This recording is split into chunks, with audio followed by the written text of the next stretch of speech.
Esta noche hablaremos sobre el espacio entre galaxias.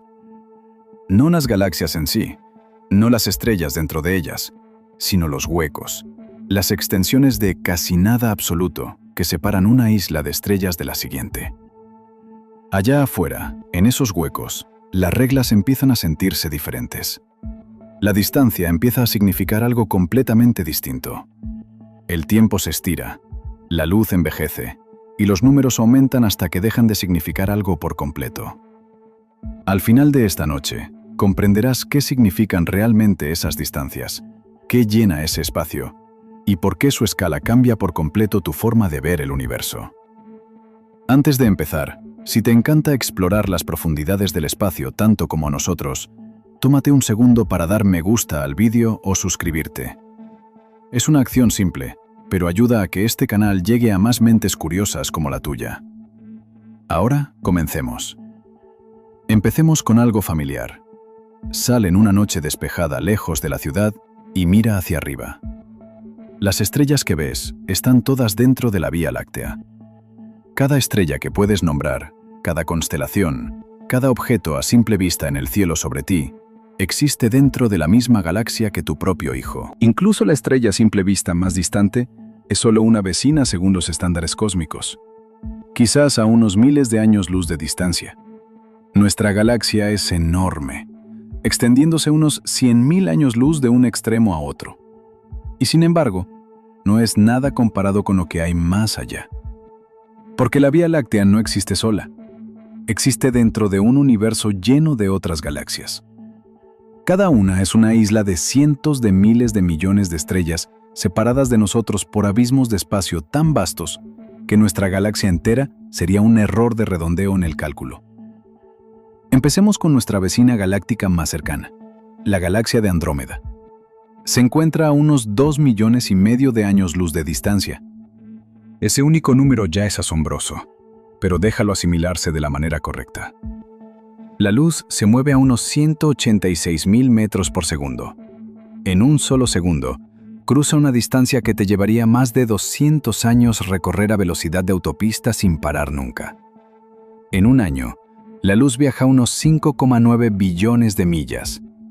2,5 millones de años luz son aproximadamente 14,7 quintillones de millas. Eso es 14,7 con 18 ceros detrás. Y Andrómeda es nuestra vecina, la galaxia grande más cercana a la nuestra. Cuando la miras en el cielo nocturno, esa tenue mancha de luz cerca de la constelación de Andrómeda, estás viendo fotones que salieron de su fuente alrededor de la época en que nuestros antepasados comenzaron a dar forma a herramientas de piedra en África Oriental. La galaxia ya estaba allí, ya era antigua, ya ardía con cientos de miles de millones de estrellas. Esa luz ha estado viajando a través del espacio vacío desde entonces, cruzando 2,5 millones de años luz de casi nada para llegar a tu ojo esta noche. Y esto es lo que lo hace notable. El espacio entre nosotros y Andrómeda no está vacío en el sentido absoluto, pero es lo más parecido a la nada que el universo ofrece constantemente. La región entre la Vía Láctea y Andrómeda se llama espacio intergaláctico, y es uno de los entornos más desolados de toda la existencia. Dentro de nuestra propia galaxia, el espacio entre las estrellas contiene aproximadamente un átomo por centímetro cúbico. Eso no es mucho para ningún estándar, pero está prácticamente abarrotado en comparación con lo que hay entre las galaxias. En el espacio profundo entre cúmulos galácticos, la densidad puede caer a menos de un átomo por metro cúbico. A veces mucho menos que eso. Hay regiones donde podrías viajar millones de millas en cualquier dirección y nunca encontrar una sola partícula. Ni un átomo de hidrógeno, ni un fotón de luz visible de ninguna fuente cercana. Solo el débil y antiguo resplandor de la radiación cósmica de fondo de microondas, una reliquia del nacimiento del universo, extendida uniformemente en todas direcciones, llenando el vacío con una luz tan fría y estirada que ya no puede ser vista por los ojos humanos. La radiación cósmica de fondo de microondas tiene una temperatura de aproximadamente 2,7 grados por encima del cero absoluto.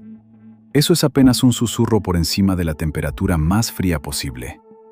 Y llena todo el espacio intergaláctico de manera uniforme. Es la única radiación que realmente impregna el vacío más profundo del cosmos con alguna consistencia.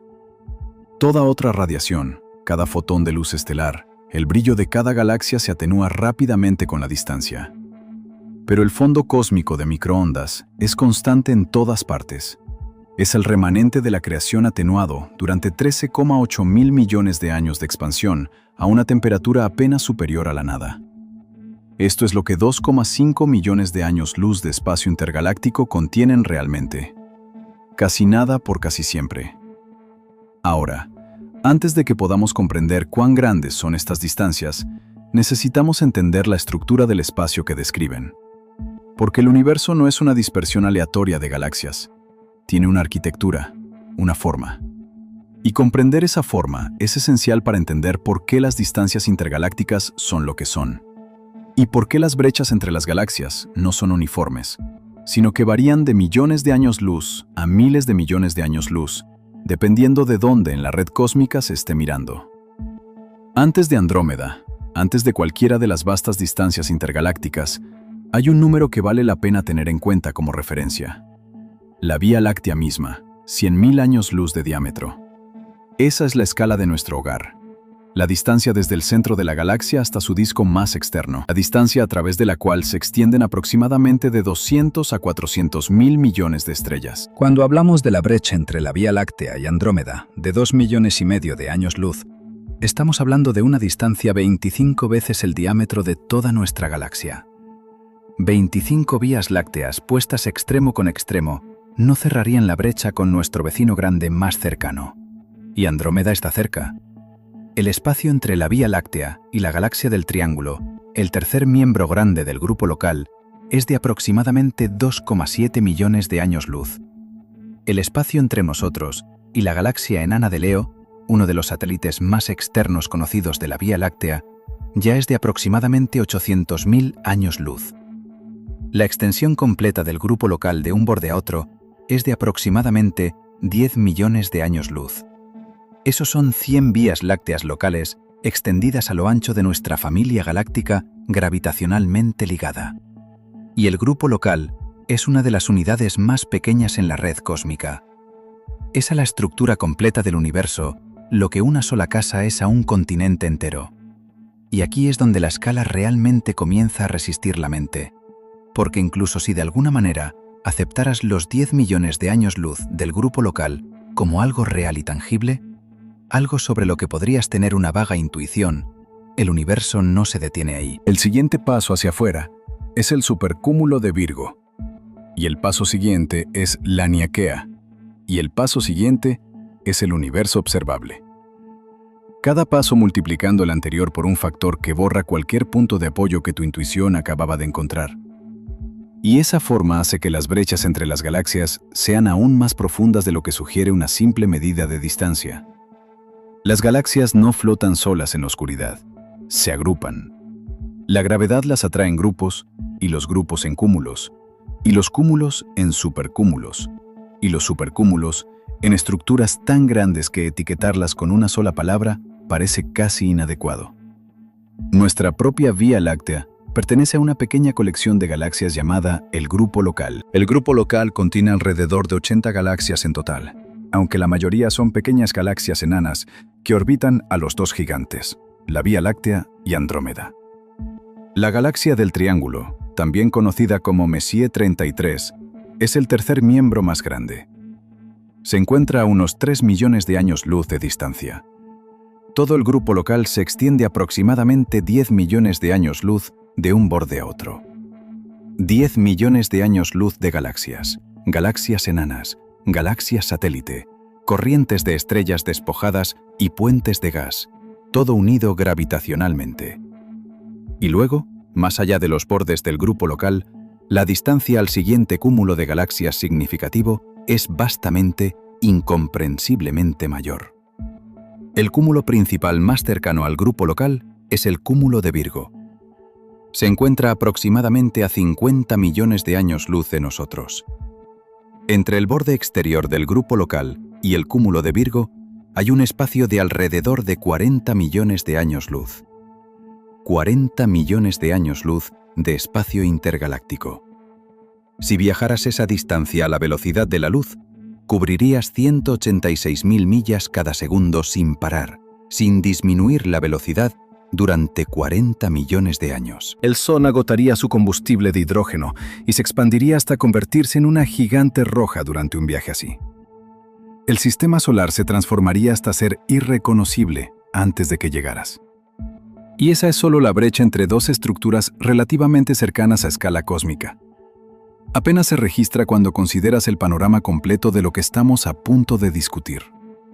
Para entender por qué las distancias intergalácticas son como son, necesitamos retroceder y observar lo que los astrónomos llaman la red cósmica. Esta es la estructura organizada más grande conocida en el universo. Y es la razón por la que el espacio entre las galaxias toma las formas específicas que tiene. En el universo muy temprano, fracciones de segundo después del Big Bang, la materia se distribuyó casi, pero no del todo uniformemente. Había pequeñas fluctuaciones en la densidad, regiones que eran ligeramente más densas que el promedio, regiones que eran fraccionalmente más vacías. Estas diferencias eran increíblemente pequeñas, del orden de una parte en 100.000. Pero durante cientos de millones de años, la gravedad las amplificó implacablemente. Las regiones densas atrajeron materia circundante, volviéndose aún más densas. Las regiones menos densas perdieron materia a sus vecinas, volviéndose más vacías. Durante miles de millones de años, este proceso organizó toda la materia en el universo en algo que parece, a las escalas más grandes, una vasta red tridimensional. Filamentos de galaxias que se extienden por cientos de millones de años luz. Nodos donde los filamentos se cruzan formando cúmulos densos que contienen cientos o miles de galaxias y entre los filamentos enormes regiones vacías llamadas vacíos cósmicos. Esta es la estructura a gran escala del universo. Significa que el espacio intergaláctico no es uniforme. Parte de él está relativamente abarrotado, lleno de puentes de gas y corrientes de galaxias que se mueven a lo largo de los filamentos hacia nodos densos. Y parte de él está casi perfectamente vacío. Los grandes vacíos donde casi nada existe durante cientos de millones de años luz en todas las direcciones. Es en los vacíos donde el concepto de distancia intergaláctica se vuelve verdaderamente difícil de asimilar. El vacío bien estudiado más grande en nuestro vecindario cósmico se llama el vacío KBC, nombrado así por los astrónomos que lo documentaron en detalle, Ryan Keenan, Amy Barger y Lennox Cowie. El vacío KBC tiene aproximadamente 2.000 millones de años luz de diámetro. Nuestro propio grupo local se encuentra cerca del borde de este vacío, no en su centro. Desde el centro del vacío KBC hasta el cúmulo de galaxias significativo más cercano al otro lado, hay aproximadamente 1.000 millones de años luz. 1.000 millones de años luz de vacío casi total. Y en cuanto a vacíos, el vacío KBC ni siquiera es el más grande. Es simplemente uno de los mejor medidos. Los astrónomos que utilizan datos de estudios como el Sloan Digital Sky Survey y el 2 Micron All Sky Survey han mapeado la red cósmica a lo largo de miles de millones de años luz. Lo que encuentran una y otra vez es que los vacíos dominan. Los filamentos, muros y cúmulos de galaxias son espectaculares, pero son delgados. Son los bordes de las burbujas, no las burbujas mismas. Los vacíos, el vacío, constituyen aproximadamente el 80% del volumen del universo. 8 de cada 10 años luz cúbicos de espacio no contienen prácticamente nada. Ni galaxias, ni gas formador de estrellas, ni guarderías estelares. Solo el susurro más tenue del medio intergaláctico. Un plasma tan delgado que se registraría como un vacío casi perfecto según cualquier estándar de laboratorio en la Tierra. Ahora, hay galaxias que viven dentro de los vacíos. Se llaman galaxias de vacío y se encuentran entre los objetos más solitarios del universo observable.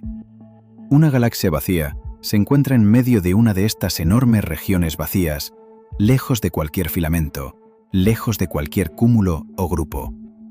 Su vecina galáctica más cercana podría estar a 50 millones de años luz de distancia o a 100 millones o más. Las galaxias vacías son objetos interesantes por derecho propio. Debido a su extremo aislamiento, no interactúan con sus vecinas, no se fusionan con otras galaxias y no pierden su gas por mareas gravitacionales. Evolucionan lenta y silenciosamente, dejadas en gran medida a su suerte. Los astrónomos que estudian las galaxias vacías han descubierto que tienden a ser más azules y ricas en gas que sus contrapartes en regiones más densas. No han perdido gas por la presión de impacto del gas intraclúster. No han visto su formación estelar extinguida por las presiones ambientales comunes en los cúmulos. En una galaxia vacía, la formación estelar puede continuar sin interrupciones durante miles de millones de años, construyendo lentamente nuevas generaciones estelares sin las violentas interrupciones comunes en entornos más concurridos. El cielo, visto desde un planeta dentro de una galaxia vacía, se vería drásticamente diferente al nuestro. Desde la Tierra, en una noche despejada, apenas se puede ver la galaxia de Andrómeda vecina a simple vista. Una mancha tenue, pero hay una presencia desde un planeta en una galaxia vacía. El cielo más allá de las estrellas de tu propia galaxia estaría casi perfectamente oscuro. No hay parches borrosos de galaxias vecinas. No hay espirales distantes visibles con ningún esfuerzo a simple vista. Solo tu propia galaxia, una isla en un océano de nada, con las galaxias más cercanas visibles solo como las motas más tenues a través de un telescopio muy potente. El aislamiento de esa situación es difícil de transmitir por completo. Ya vivimos en un rincón tranquilo de la red cósmica, en las afueras de un modesto cúmulo local. Pero las galaxias vacías existen en un nivel de aislamiento que hace que incluso nuestra soledad sea vergonzosa. Están varadas en el océano profundo sin orilla visible en ninguna dirección. Vale la pena entender por qué los vacíos están tan vacíos, porque no es simplemente que no haya materia que haya terminado allí. Es que la materia se fue activamente. A medida que la gravedad atraía la materia hacia los densos filamentos a lo largo de miles de millones de años, la alejaba de las regiones más vacías. Los vacíos se volvieron más vacíos, no porque siempre hubieran sido así, sino porque la arquitectura del universo extrajo material de ellos y lo introdujo en las paredes y filamentos que los rodeaban. Los vacíos son los agujeros que quedaron cuando se tejió la red cósmica y han estado creciendo desde entonces, impulsados por la expansión del universo mismo. Este es el otro hecho clave sobre el espacio intergaláctico que hace que sea tan difícil de asimilar. No es estático, se está expandiendo. El espacio mismo, el tejido del universo, se está estirando. Y este estiramiento significa que las distancias intergalácticas no son fijas, están creciendo constantemente. Edwin Hubble demostró esto en la década de 1920. Al medir la luz de galaxias distantes, descubrió que casi todas mostraban un desplazamiento al rojo.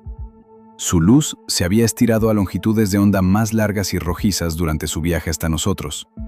Y cuanto más lejana la galaxia, mayor el desplazamiento al rojo. Esta fue la firma observacional de un universo en expansión.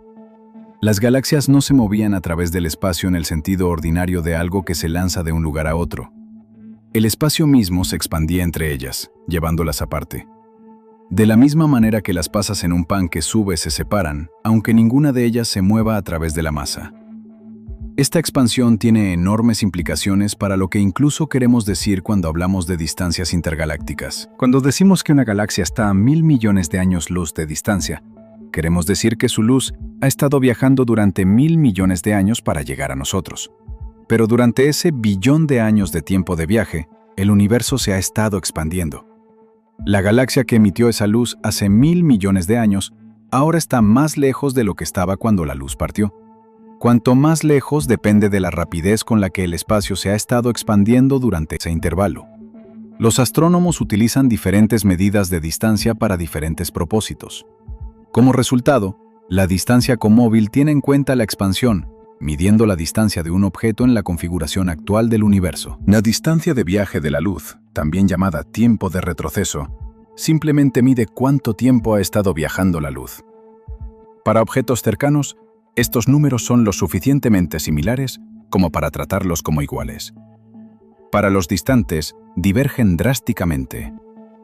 Las galaxias más distantes jamás detectadas por telescopios como el telescopio espacial James Webb están tan lejos que su luz ha estado viajando durante más de 13.000 millones de años. Pero esas galaxias no están hoy a 13.000 millones de años luz de nosotros. Debido a que el espacio se ha expandido durante estos 13.000 millones de años de viaje, Esas galaxias ahora están a decenas de miles de millones de años luz de distancia en términos de distancia comóvil. Su velocidad de recesión impulsada puramente por la expansión del espacio ahora excede la velocidad de la luz. No porque se muevan a través del espacio más rápido que la luz, lo que nada con masa puede hacer, sino porque el espacio entre nosotros y ellos se está expandiendo tan rápidamente que la distancia total está creciendo más rápido de lo que la luz puede cruzarla. Esto significa que nunca recibiremos otro fotón de esas galaxias más allá de lo que ya hemos detectado. La luz que están emitiendo ahora nunca nos llegará. La expansión del espacio los llevará más allá de nuestro horizonte cósmico antes de que su luz pueda cruzarlo. Existen casi con certeza. Arden con miles de millones de estrellas. Sus estrellas ciclan a través de generaciones. Quizás algo ha surgido allí que se pregunta sobre las mismas preguntas que nosotros nos preguntamos, pero están perdidos para nosotros de forma permanente e irrevocable, más allá de cualquier contacto posible. Este horizonte cósmico es el borde del universo observable. La distancia a él es de aproximadamente 46,5 mil millones de años luz en todas las direcciones. El universo observable tiene, por lo tanto, un diámetro de aproximadamente 93 mil millones de años luz, no 13,8 mil millones, como se podría esperar de la edad del universo, sino mucho más grande debido a la expansión que ha ocurrido mientras la luz viajaba. Y dentro de esa esfera de 93 mil millones de años luz, los astrónomos estiman que hay aproximadamente 2 billones de galaxias. 2 billones de islas de estrellas, cada una separada de las otras por vacíos intergalácticos. La mayoría de esas galaxias están demasiado lejos para estudiarlas en detalle, incluso con los instrumentos más potentes que jamás podríamos construir. No porque nuestros telescopios no sean lo suficientemente sensibles, sino porque los fotones simplemente no nos llegarán. Las distancias intergalácticas involucradas no son solo grandes. En muchos casos, no pueden ser cruzadas por ninguna señal, ninguna sonda, ningún contacto de ningún tipo. Las galaxias más allá de nuestro horizonte cósmico no forman parte de ningún futuro posible para nosotros. Se han ido, separadas por una expansión del espacio que ninguna tecnología puede salvar. Ahora, todo esto plantea una pregunta que parece casi demasiado básica, pero que en realidad se encuentra entre las más importantes en cosmología. ¿Qué llena realmente el espacio entre las galaxias? La respuesta es el medio intergaláctico. Este es el nombre del plasma delgado que llena el espacio entre las galaxias. Está compuesto abrumadoramente de hidrógeno y helio, los dos elementos más ligeros que quedaron del Big Bang y que nunca se incorporaron a estrellas o galaxias. En sus formas más densas, cerca de los cúmulos de galaxias, el medio intergaláctico puede alcanzar densidades de unos pocos átomos por metro cúbico. En los vastos vacíos cósmicos, se adelgaza hasta casi nada. El medio intergaláctico es invisible para los telescopios ópticos. Su densidad es demasiado baja, su temperatura demasiado variable. Existe como un plasma extremadamente difuso. Átomos despojados de sus electrones, demasiado delgados para emitir luz visible apreciable. Pero en rayos X, porciones de él brillan con el calor del gas que ha sido comprimido y chocado por la gravedad de los cúmulos de galaxias.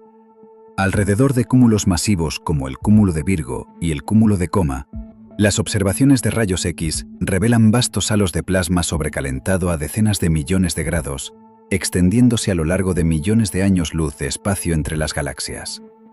Este gas caliente se llama medio intraclúster cuando está dentro de un cúmulo y puede contener más masa que todas las estrellas visibles del cúmulo combinadas. El medio intraclúster brilla tan potentemente en rayos X que los cúmulos masivos se encuentran entre las fuentes de rayos X más brillantes del cielo, eclipsando a todas las estrellas dentro de ellos cuando se observan en esas longitudes de onda. En longitudes de onda de radio, las fases cálida y fría del medio intergaláctico se pueden detectar en absorción contra fuentes de fondo brillantes, y en el ultravioleta, el medio intergaláctico se revela a través de la absorción de la luz de cuásares distantes. A medida que la luz de un cuásar realiza su viaje de miles de millones de años hacia nosotros, atraviesa innumerables nubes y volutas de gas intergaláctico. Cada nube absorbe una estrecha porción de esa luz en longitudes de onda específicas correspondientes al hidrógeno que contiene. Para cuando la luz del cuásar llega a nuestros telescopios, lleva codificado un registro de cada nube de gas intergaláctico que atravesó en su viaje. Los astrónomos llaman a este registro el bosque Lyman alfa, llamado así por la longitud de onda ultravioleta específica en la que el hidrógeno neutro absorbe la luz. Es una de las herramientas más poderosas que tenemos para estudiar la estructura a gran escala del espacio intergaláctico a lo largo del tiempo cósmico. A través de esta técnica y otras, ahora sabemos que el medio intergaláctico no es una niebla uniforme. Está estructurado siguiendo la propia red cósmica. A lo largo de los filamentos, el gas es más denso y cálido, alimentando los cúmulos de galaxias. En los vacíos, es más delgado y frío. Y atravesándolo todo está la firma de la materia oscura. Invisible, pero gravitacionalmente dominante, dando forma a la red que sigue la materia visible. La materia oscura constituye aproximadamente el 85% de toda la materia en el universo. No emite luz. No absorbe luz. No interactúa en absoluto con la fuerza electromagnética, pero interactúa gravitacionalmente y esa interacción por sí sola es suficiente para construir toda la estructura a gran escala del cosmos. La red cósmica es, en su base, una red de materia oscura. Los filamentos y paredes y vacíos de galaxias visibles trazan la estructura subyacente de halos y láminas de materia oscura que se formaron primero, atrayendo materia ordinaria después de ellos. Sin materia oscura, la red cósmica tal como la conocemos no existiría. Las galaxias no se habrían agrupado en los patrones que observamos. Las distancias intergalácticas serían fundamentalmente diferentes. Toda la arquitectura del universo depende de materia que no podemos ver, no podemos tocar, y cuya naturaleza fundamental sigue siendo uno de los problemas no resueltos más profundos de toda la física. Sabemos que la materia oscura está ahí porque el universo no funciona sin ella. Las curvas de rotación de galaxias nos dicen que hay más masa en las galaxias de la que podemos contabilizar en estrellas visibles. Las lentes gravitacionales nos muestran que los cúmulos de galaxias masivos curvan la luz de objetos detrás de ellos mucho más de lo que su masa visible podría explicar. El fondo cósmico de microondas contiene oscilaciones acústicas cuyo patrón exacto depende de la relación entre materia oscura y materia ordinaria. Y ese patrón es bellamente consistente con un universo que es 85% materia oscura. La distribución a gran escala de las galaxias solo tiene sentido si la materia oscura dominó el andamiaje gravitacional sobre el cual se ensambló la materia ordinaria. Todas estas líneas de evidencia independientes apuntan a la misma conclusión. La materia oscura es real. Simplemente no sabemos qué es. Los físicos han construido detectores extraordinariamente sensibles en lo profundo de la Tierra, tratando de capturar partículas de materia oscura interactuando con materia ordinaria. Detectores enfriados a fracciones de grado por encima del cero absoluto, blindados por kilómetros de roca de la radiación cósmica, esperando la rara colisión que probaría la naturaleza de la materia oscura. Hasta ahora, a pesar de décadas de búsqueda, no se ha realizado ninguna detección directa confirmada. La materia oscura sigue siendo conocida solo a través de sus huellas gravitacionales en el universo. Y luego está la energía oscura. Si la materia oscura construyó la red cósmica, la energía oscura la está desmantelando lentamente. No de forma destructiva, al menos no en ninguna escala de tiempo visible para nosotros, sino acelerando la expansión del espacio y haciendo que las distancias intergalácticas crezcan cada vez más rápido con el tiempo. La energía oscura fue descubierta en 1998, cuando dos equipos independientes de astrónomos, ambos estudiando las supernovas tipo 2E como marcadores de distancia, encontraron algo que nadie esperaba. La expansión del universo no se estaba desacelerando como debería si la gravedad fuera la única fuerza en juego. Se estaba acelerando. Ambos equipos llegaron a la misma conclusión de forma independiente. La expansión del universo se está acelerando. Algo está empujando el espacio a un ritmo cada vez mayor. Este descubrimiento fue tan sorprendente y tan importante que los científicos que lideraron estos equipos recibieron el Premio Nobel de Física en 2011. La energía oscura, que constituye aproximadamente el 68% del contenido total de energía del universo, es el nombre que le damos a lo que sea que esté causando esta aceleración. No sabemos qué es. La descripción matemática más simple la trata como una propiedad del espacio mismo, una constante cosmológica, una densidad de energía que es la misma en todas partes y no se diluye a medida que el universo se expande. Albert Einstein incluyó originalmente una constante cosmológica en sus ecuaciones de relatividad general en 1917, por razones completamente diferentes, y luego la eliminó. La historia rehabilitó su ecuación. El universo realmente parece tener una densidad de energía incorporada en el espacio vacío, pero comprender por qué tiene el valor específico que tiene y qué representa físicamente sigue siendo un problema abierto. Cuando los físicos intentan calcular cuál debería ser la densidad de energía del espacio vacío, a partir de la mecánica cuántica, obtienen un número mucho mayor que el que observamos. La discrepancia es enorme.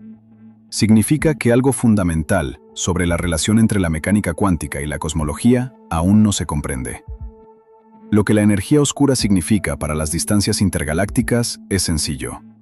Están creciendo y crecen más rápido cada año. En el futuro lejano, dentro de miles de millones de años, las galaxias que hoy se encuentran dentro de nuestro universo observable comenzarán a pasar más allá de nuestro horizonte cósmico. Su luz dejará de llegar. Desaparecerán del cielo observable. No porque hayan sido destruidas, sino porque el universo en expansión las habrá alejado tanto que ningún fotón que emitan podrá cruzar el creciente abismo. Miles de millones de años más. Solo las galaxias gravitacionalmente unidas a nuestro grupo local permanecerán visibles. Todo lo que esté más allá habrá desaparecido de cualquier posible observación. Las distancias intergalácticas habrán crecido tanto que el universo parecerá a cualquier habitante futuro consistir en una sola galaxia isla flotando sola en un cielo perfectamente oscuro. No tendrán forma de saber sobre los 2 billones de galaxias que existieron en nuestra época. Ninguna luz de esas galaxias les llegará. No existirá ningún registro en ninguna radiación que puedan observar. El universo se habrá expandido tanto que su propia historia estará permanentemente oculta a sus futuros habitantes. Eso es lo que la expansión acelerada le hace a las distancias intergalácticas en las escalas de tiempo más largas. Las convierte en puertas de un solo sentido que se cierran lenta pero permanentemente. Ahora las mediciones de distancia en sí mismas merecen atención porque medir distancias intergalácticas con precisión es un trabajo genuinamente difícil. No se puede estirar una regla desde aquí hasta otra galaxia. No se puede enviar una sonda y cronometrar su llegada. Hay que ser inteligente. Y la historia de cómo los astrónomos desarrollaron las herramientas para medir estas distancias es una de las grandes historias de la ciencia. El marco que utilizan se llama la escalera de distancias cósmicas. En los peldaños más bajos para estrellas cercanas dentro de nuestra propia galaxia, la técnica es la paralaje. A medida que la Tierra orbita alrededor del Sol, las estrellas cercanas parecen desplazarse ligeramente contra el fondo de las más distantes. Midiendo ese desplazamiento a lo largo del diámetro completo de la órbita terrestre, aproximadamente 186 millones de millas, se puede calcular la distancia a partir de geometría simple. La nave espacial Gaia, lanzada por la Agencia Espacial Europea en 2013, ha medido distancias de paralaje para más de 1.000 millones de estrellas dentro de la Vía Láctea, con una precisión extraordinaria. Esencialmente ha completado el mapa tridimensional del vecindario estelar de nuestra galaxia, una tarea hacia la que los astrónomos habían trabajado durante siglos. Para distancias más allá de lo que la paralaje puede alcanzar, los astrónomos utilizan velas estándar. Estos son objetos cuya luminosidad intrínseca se conoce por sus propiedades físicas. De modo que medir su brillo aparente le dice inmediatamente cuán lejos deben estar. Las estrellas variables cefeidas son la vela estándar más importante a distancias intermedias. Estas estrellas pulsan en brillo con un periodo directamente relacionado con su luminosidad intrínseca. Cuanto más largo es el periodo, más brillante es la estrella. Esta relación fue descubierta por Henrietta Leavitt en 1912 mientras estudiaba fotografías de la pequeña nube de Magallanes. Leavitt trabajaba en el observatorio del Colegio de Harvard como computadora humana, una de las muchas mujeres contratadas para analizar placas fotográficas. Notó que entre las variables cefeidas que estaba catalogando, las que tenían periodos de pulsación más largos eran sistemáticamente más brillantes. Se dio cuenta de que si todas estas estrellas estuvieran aproximadamente a la misma distancia, el período tenía que estar directamente relacionado con la luminosidad intrínseca de las estrellas. Su perspicacia transformó la astronomía. Midiendo cuánto tiempo tarda una cefeida en completar un ciclo de pulsación completo, se sabe cuán brillante es realmente. Comparar eso con cuán brillante aparece en el cielo le permite calcular la distancia con precisión. Fue este método el que utilizó Edwin Hubble en la década de 1920 para determinar que la nebulosa de Andrómeda era una galaxia separada y no una nube de gas dentro de la Vía Láctea. Sus mediciones la situaron a una distancia mucho mayor que cualquier límite plausible de la Vía Láctea. El universo no era nuestra galaxia, era algo incomprensiblemente más grande. Para distancias aún mayores, las supernovas de tipo 1A son la herramienta principal. Estas son explosiones estelares que ocurren cuando una estrella enana blanca acumula masa de una compañera hasta que alcanza un umbral crítico y detona. Debido a que el umbral es esencialmente la misma física cada vez, el brillo máximo de estas explosiones se estandariza en todo el espacio y el tiempo. Las supernovas de tipo 1A son tan luminosas que pueden detectarse a miles de millones de años luz de distancia. Midiendo su brillo aparente y comparándolo con su brillo intrínseco conocido, se pueden calcular distancias de hasta miles de millones de años luz con precisión real. Y fue esta técnica combinada con observaciones de docenas de supernovas distantes la que entregó el descubrimiento de la expansión acelerada en 1998, cambiando la cosmología de la noche a la mañana y ganando un premio Nobel. Por encima de estas mediciones de distancia directas para los objetos más distantes, los astrónomos confían en el corrimiento al rojo combinado con modelos de expansión cósmica. A medida que el espacio se expande, la luz que viaja a través de él se estira a longitudes de onda más largas. Cuanto más se ha estirado, mayor es el corrimiento al rojo.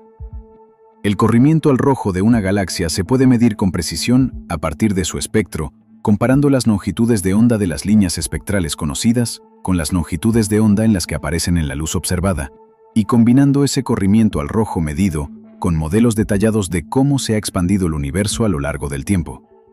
Los astrónomos pueden calcular cuán lejos está la galaxia hoy y cuán lejos estaba cuando se emitió su luz.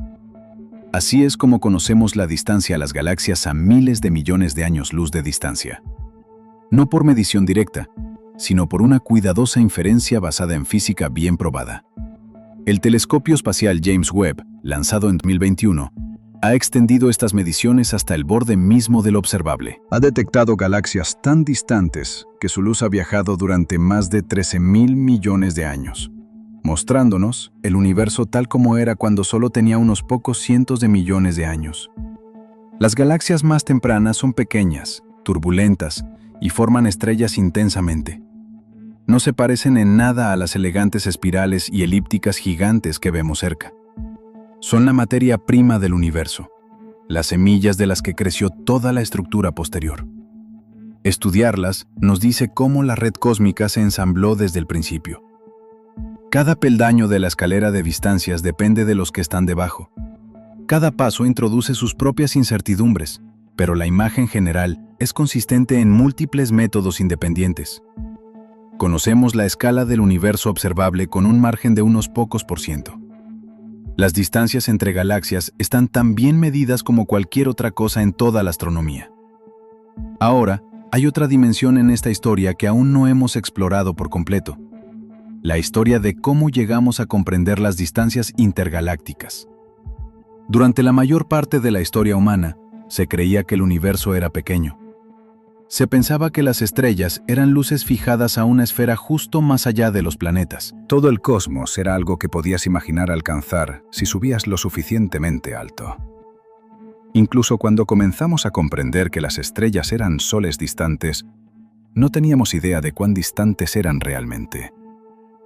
A principios del siglo XX, un debate se desató entre astrónomos que ahora se llama el Gran Debate.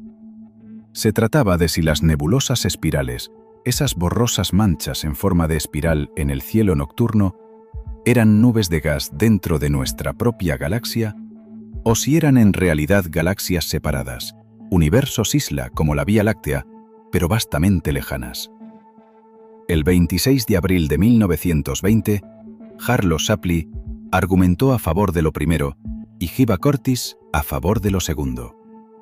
El debate fue formal, público y trascendental. Ambos hombres presentaron argumentos cuidadosamente construidos.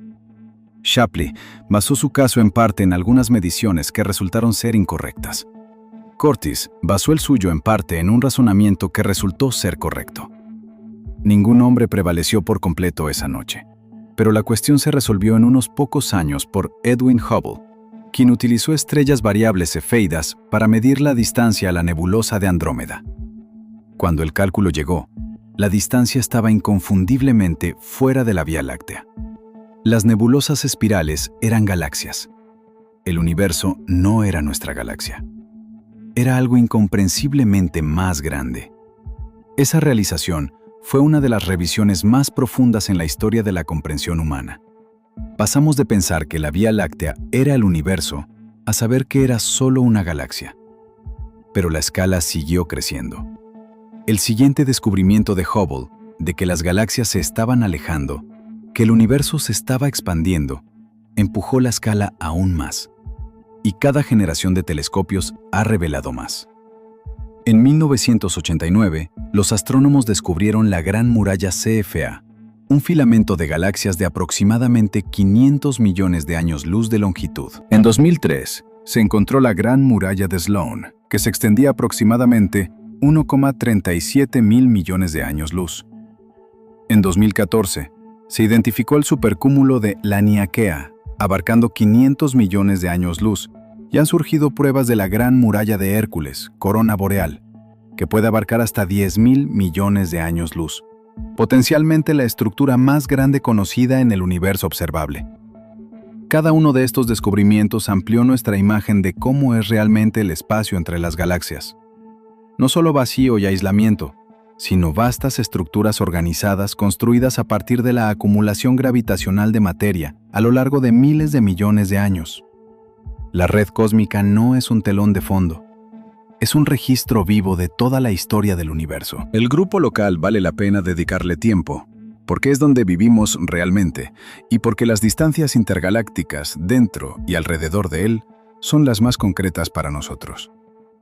El grupo local está ligado gravitacionalmente. La Vía Láctea y Andrómeda se están acercando. Andrómeda se acerca a nosotros a unas 250.000 millas por hora en relación con nuestra galaxia. Dentro de unos 4.500 millones de años, las dos galaxias comenzarán a interactuar gravitacionalmente. Sus halos exteriores empezarán a superponerse. Las estrellas serán lanzadas a nuevas órbitas. Las nubes de gas se comprimirán y desencadenarán explosiones de formación estelar.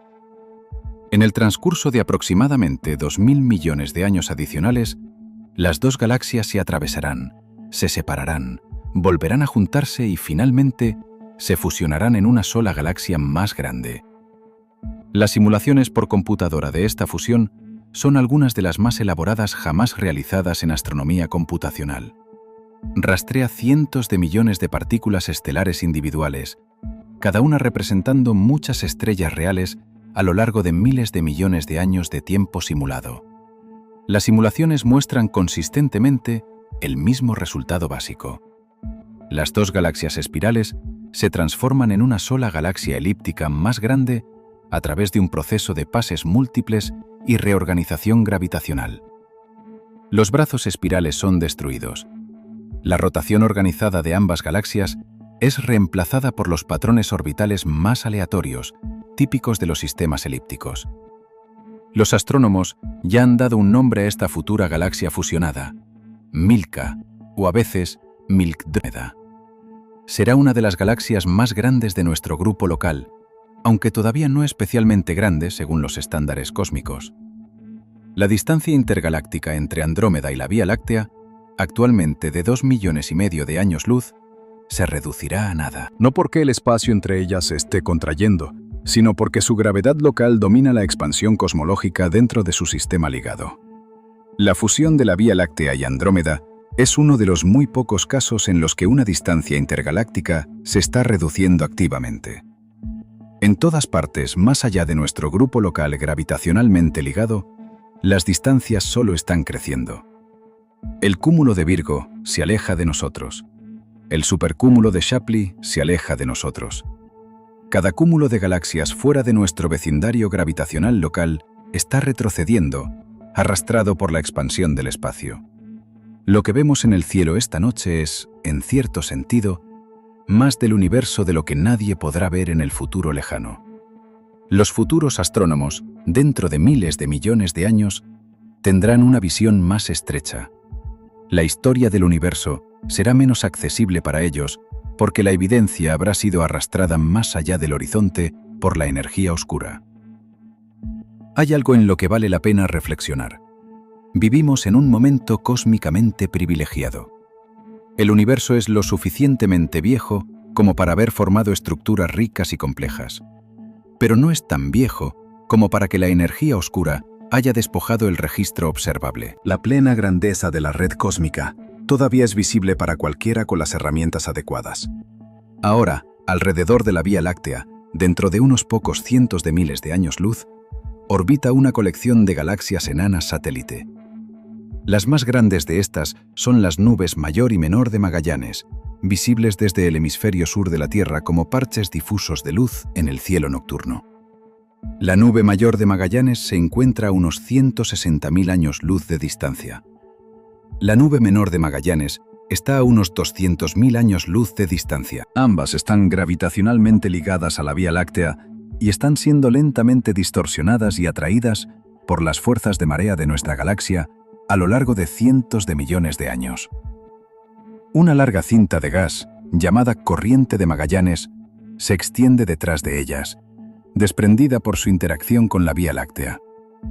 Esta corriente de gas, que se extiende casi la mitad del cielo vista desde la Tierra, es un registro físico directo de la interacción gravitacional entre nuestra galaxia y sus satélites. Representa material que fue arrancado de las nubes de Magallanes y que ahora se está incorporando al medio circungaláctico de la Vía Láctea. También hay varias docenas de galaxias enanas más pequeñas orbitando la Vía Láctea. La enana de Sagitario, la enana del Escultor, la enana de Fornax y otras. Muchas descubiertas solo en las últimas 2 décadas a través de cuidadosas exploraciones de todo el cielo. Algunas de estas enanas están en proceso de ser absorbidas.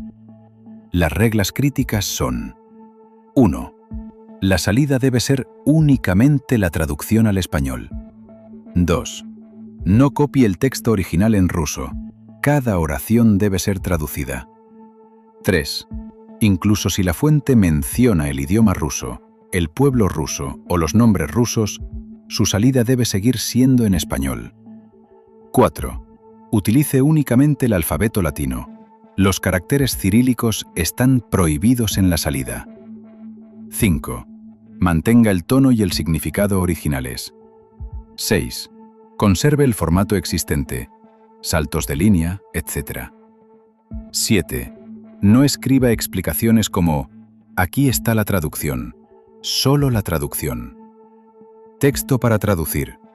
La enana de Sagitario, ubicada en el lado opuesto de la galaxia a nosotros, está siendo destrozada por las fuerzas de marea de la Vía Láctea. Sus estrellas están siendo arrastradas en largas corrientes que envuelven la galaxia. Restos fantasmales de una antigua galaxia independiente. La Vía Láctea ha devorado muchas galaxias similares a lo largo de su historia. Las corrientes estelares y las estructuras de concha en el halo de nuestra galaxia son los remanentes de esos antiguos compañeros absorbidos. Y Andrómeda ha hecho lo mismo. Sus regiones exteriores muestran extensas estructuras de concha y corrientes estelares. Ambas galaxias gigantes del grupo local han crecido en parte consumiendo a sus vecinas más pequeñas. Más allá del grupo local, a unos 50 millones de años luz, se encuentra el cúmulo de Virgo. El cúmulo de Virgo es una concentración masiva de más de 300 galaxias. está dominado por 3 galaxias elípticas gigantes. Messier 87 es la más grande. Tiene una masa de aproximadamente 6 billones de veces la masa del Sol. En su centro se encuentra un agujero negro supermasivo, con una masa de aproximadamente 6.500 millones de masas solares. En abril de 2019, la colaboración Event Horizon Telescope publicó la primera imagen directa de la sombra de un agujero negro. El agujero negro que fotografiaron fue el del centro de Messier 87. El Event Horizon Telescope no es un instrumento único. Es una red de radiotelescopios repartidos por la Tierra, desde Hawái hasta Chile y la Antártida, todos trabajando juntos para funcionar eficazmente como un solo telescopio del tamaño del planeta. La resolución que lograron fue extraordinaria, suficiente para resolver una característica del tamaño de una pelota de golf en la superficie de la Luna si el telescopio estuviera observando desde la Tierra. La imagen mostraba una región circular oscura rodeada por un anillo brillante de gas incandescente, exactamente como predice la relatividad general. Ese resultado, la obtención de una imagen directa de una característica de un agujero negro a 60 millones de años luz de distancia, es un testimonio de lo que se vuelve posible cuando se aprovecha la física del espacio intergaláctico en lugar de tratarlo como un obstáculo. La luz de ese agujero negro cruzó 60 millones de años luz de vacío intergaláctico para llegar a los telescopios, y la colaboración Event Horizon Telescope estaba esperando para capturarla. Messier 87 también produce un chorro relativista, un haz de electrones y otras partículas cargadas aceleradas a casi la velocidad de la luz por campos magnéticos cerca del agujero negro, sale disparado del núcleo de la galaxia a través de miles de años luz de espacio intergaláctico. El chorro atraviesa el medio intraclúster circundante, inflando enormes burbujas de plasma que emiten radio y que se extienden mucho más allá de la galaxia visible. Estos chorros son una de las formas en que los agujeros negros supermasivos influyen no solo en su galaxia anfitriona, sino en todo el entorno del cúmulo a su alrededor. El calor y la turbulencia que inyectan en el medio intraclúster evitan que el gas caliente se enfríe y condense en nuevas estrellas. Es un mecanismo de retroalimentación que opera a lo largo de millones de años luz, conectando las escalas más pequeñas de la física con las estructuras más grandes del universo. El cúmulo de Virgo es el corazón gravitacional del supercúmulo de Virgo, que se extiende unos 110 millones de años luz y contiene docenas de grupos de galaxias y cúmulos más pequeños, incluido nuestro propio grupo local. Y en 2014, un equipo dirigido por Brent Talley mapeó los movimientos de miles de galaxias en una vasta región del espacio y encontró algo notable. Las galaxias no solo se están separando con la expansión del universo, también tienen pequeñas desviaciones de la expansión pura causadas por la atracción gravitacional de concentraciones de masa cercanas. Al mapear hacia dónde son atraídas las galaxias, se pueden rastrear los límites de las estructuras conectadas gravitacionalmente. Lo que el equipo de Talley encontró fue que el supercúmulo de Virgo, junto con varios otros supercúmulos cercanos, forman parte de una única estructura enorme. La llamaron Laniakea, una palabra hawaiana que significa cielo inconmensurable. Laniakea se extiende aproximadamente 500 millones de años luz y contiene alrededor de 100.000 galaxias. La Vía Láctea se encuentra en su borde exterior. En el centro de Lania se encuentra el Gran Atractor, una región de masa inusualmente concentrada a unos 200 millones de años luz de distancia. Durante décadas, los astrónomos supieron que algo masivo estaba atrayendo al grupo local. Pero el Gran Atractor se encuentra detrás de la zona de evitación, la parte del cielo bloqueada por el plano de nuestra propia galaxia. Todo el polvo y gas en el disco de la Vía Láctea bloquea nuestra vista de lo que hay directamente detrás de él en luz óptica. Solo utilizando observaciones infrarrojas y de radio que pueden penetrar el polvo, los astrónomos han podido mapear esta región oculta. El Gran Atractor resulta ser un complejo de múltiples cúmulos de galaxias centrado en el cúmulo de Norma, todos unidos gravitacionalmente y atrayendo galaxias circundantes a velocidades de cientos de millas por segundo. E incluso el Gran Atractor no es el final de la historia gravitacional. Más allá de él, el supercúmulo de Shapley se encuentra a unos 650 millones de años luz de distancia. Es una de las mayores concentraciones de materia en el universo cercano, conteniendo más de 8.000 galaxias organizadas en docenas de cúmulos individuales. El supercúmulo de Shapley está tirando de Lania, añadiendo su influencia gravitacional al complejo flujo de galaxias a través de nuestra región local del cosmos. Y más allá del supercúmulo de Shapley, la red cósmica continúa, filamento tras filamento, vacío tras vacío, cúmulo tras cúmulo, hasta el horizonte observable a 46.500 millones de años luz. Pensemos cuidadosamente ahora en lo que viaja a través de ese vacío, porque nos dice algo importante sobre cómo sabemos lo que sabemos. La luz cruza el espacio intergaláctico constantemente. Cada fotón de cada galaxia distante que ha llegado a un telescopio en la Tierra ha realizado ese cruce. Pero la luz no es lo único que cruza el espacio intergaláctico. Los rayos cósmicos, partículas de alta energía aceleradas a casi la velocidad de la luz por eventos violentos, llegan a nuestra galaxia desde todas las direcciones. Algunos de los rayos cósmicos de mayor energía se originan casi con certeza fuera de la Vía Láctea, producidos en los chorros de núcleos galácticos activos o en los frentes de choque de fusiones de cúmulos de galaxias.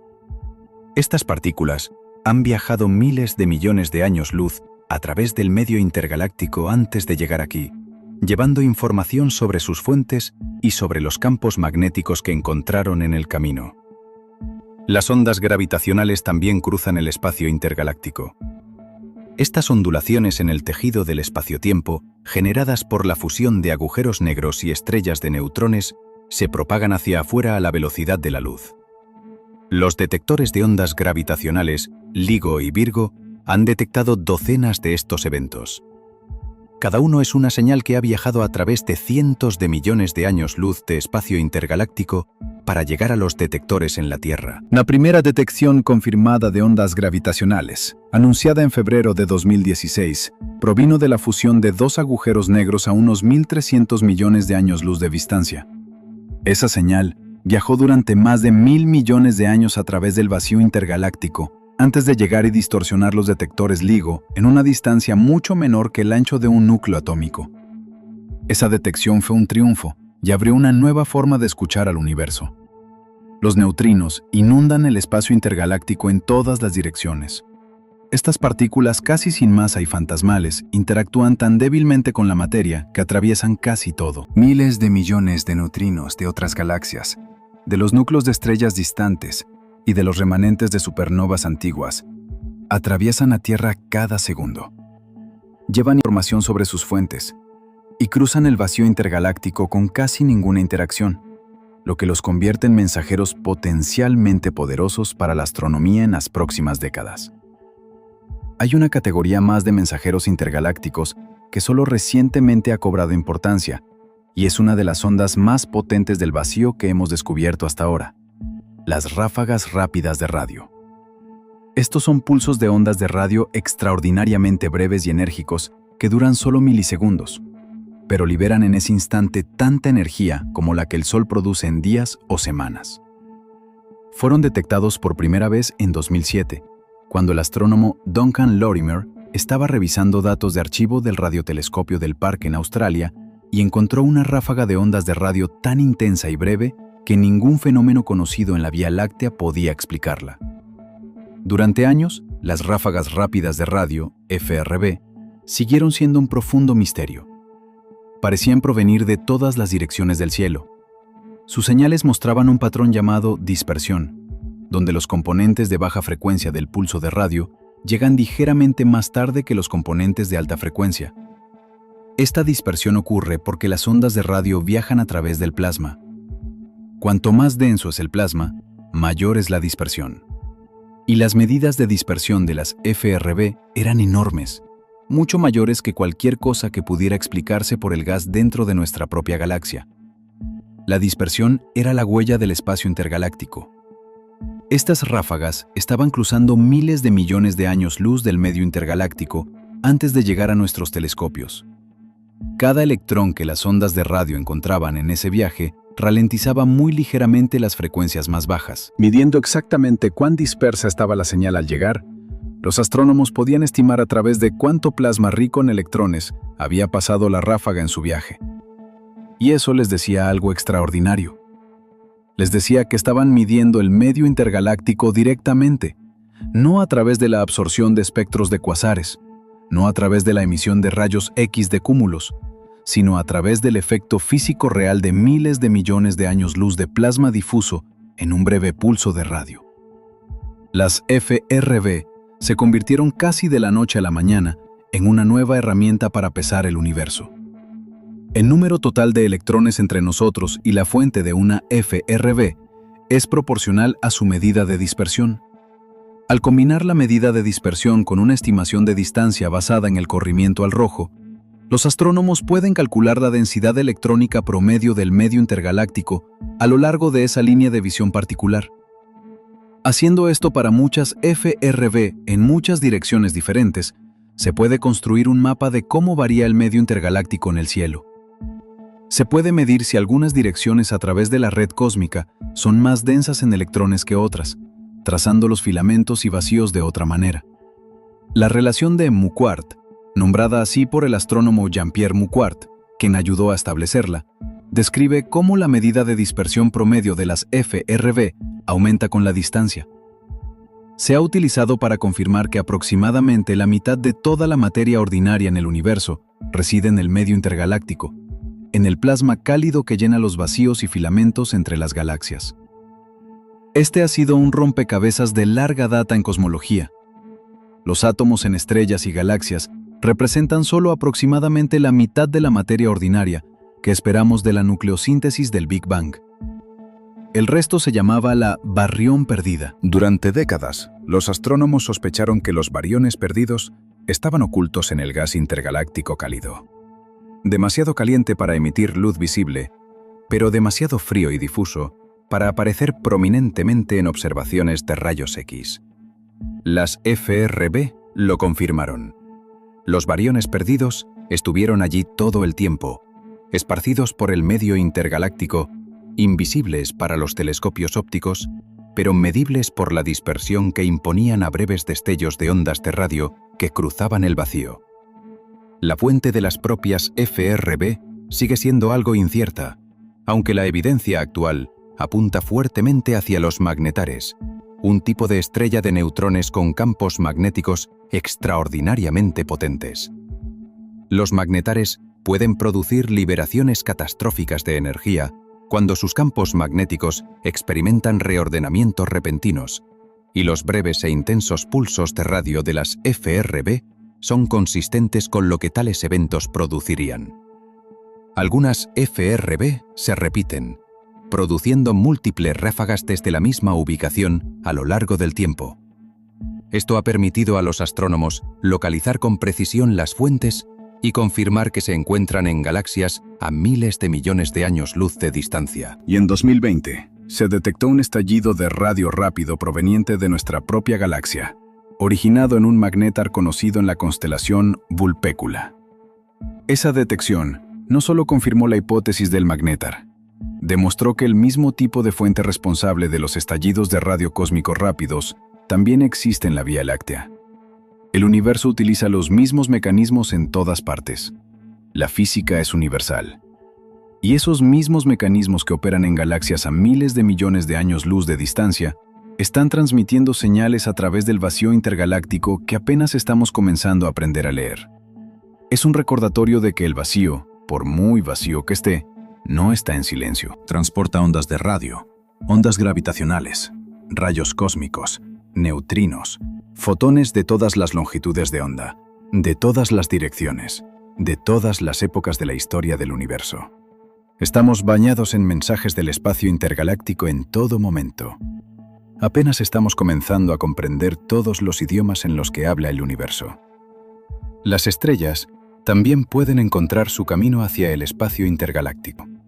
Durante las fusiones de galaxias, las interacciones gravitacionales pueden acelerar estrellas individuales a velocidades lo suficientemente altas como para escapar de la atracción gravitacional combinada del sistema en fusión.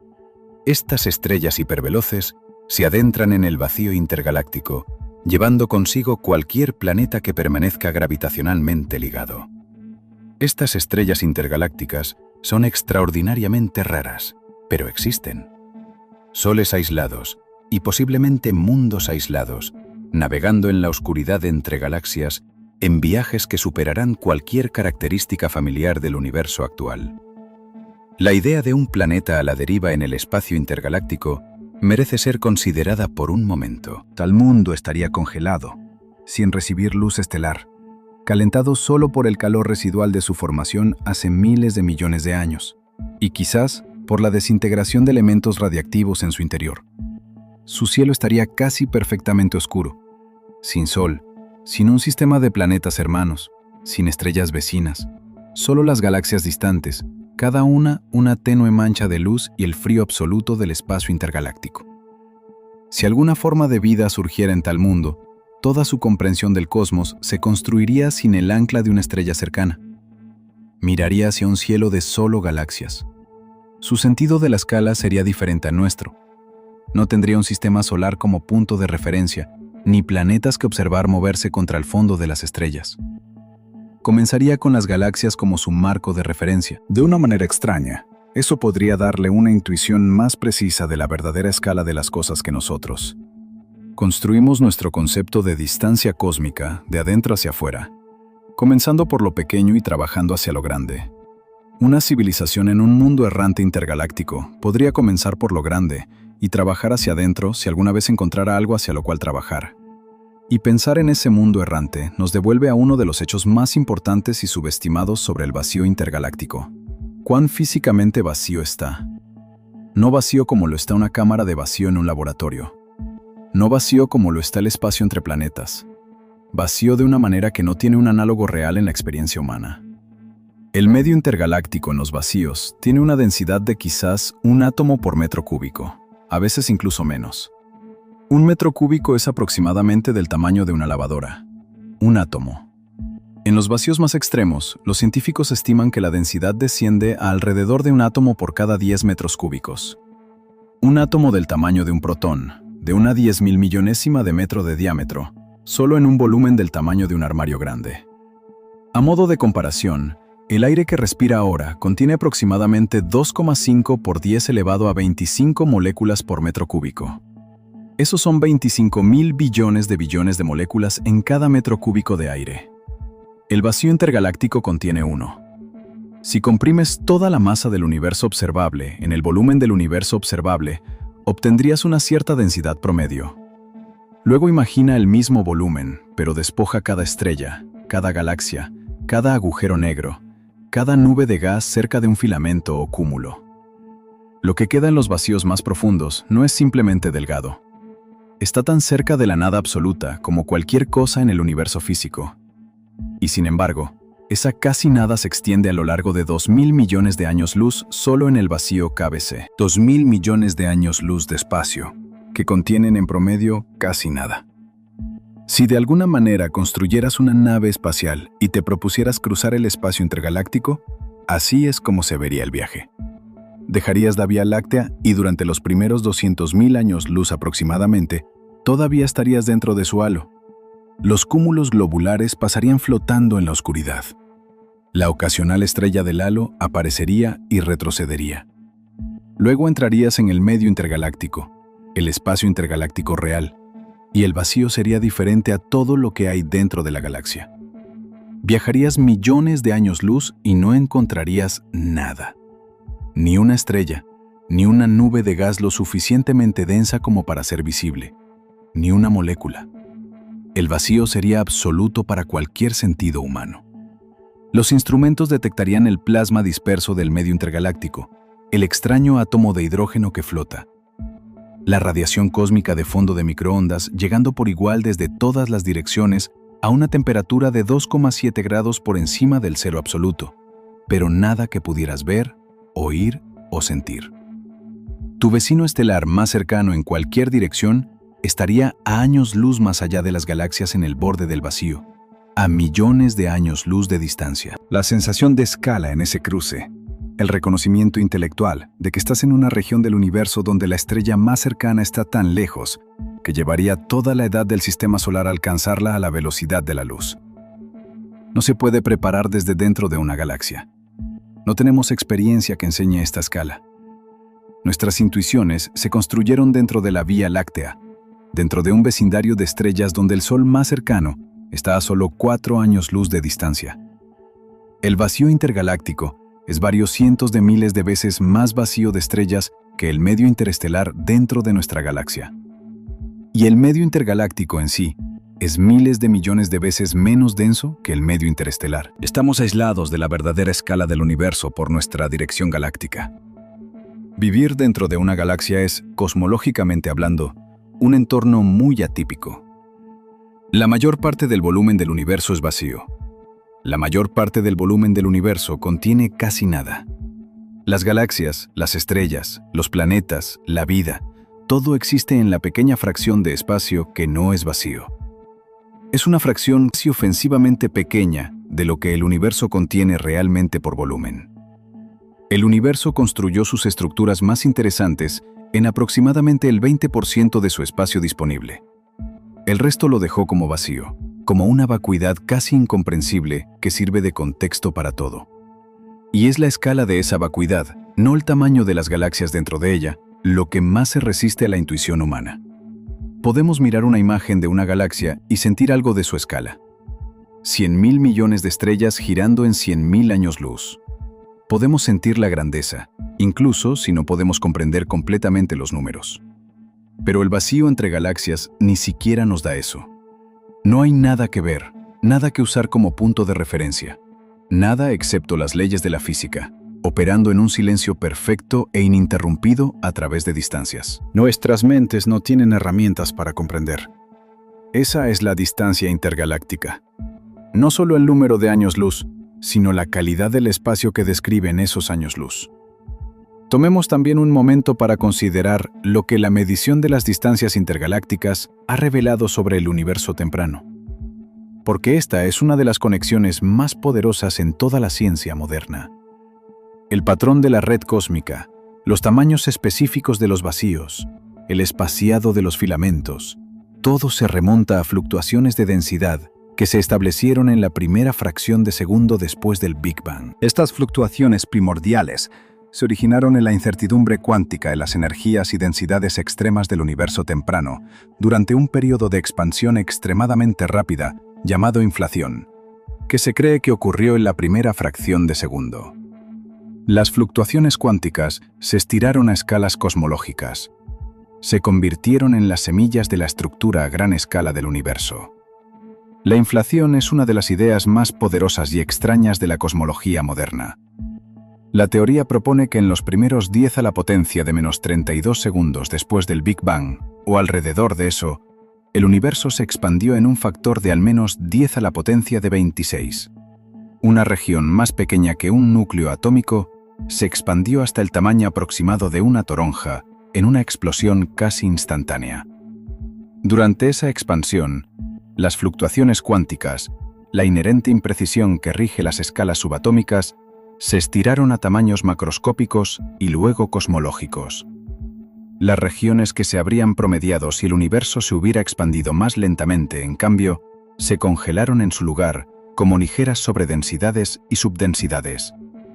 Estas se convirtieron en las semillas. Todo lo que vemos en la red cósmica hoy, cada galaxia, cada cúmulo, cada vacío, rastrea su origen a esas fluctuaciones cuánticas en el primer instante del universo.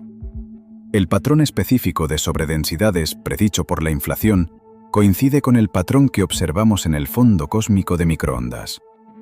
El hecho de que esta coincidencia sea tan precisa que una teoría de la física cuántica, en la primera fracción de segundo de la existencia del universo, prediga con precisión la disposición de los cúmulos de galaxias a miles de millones de años luz de distancia hoy, es una de las confirmaciones más asombrosas del modelo cosmológico estándar.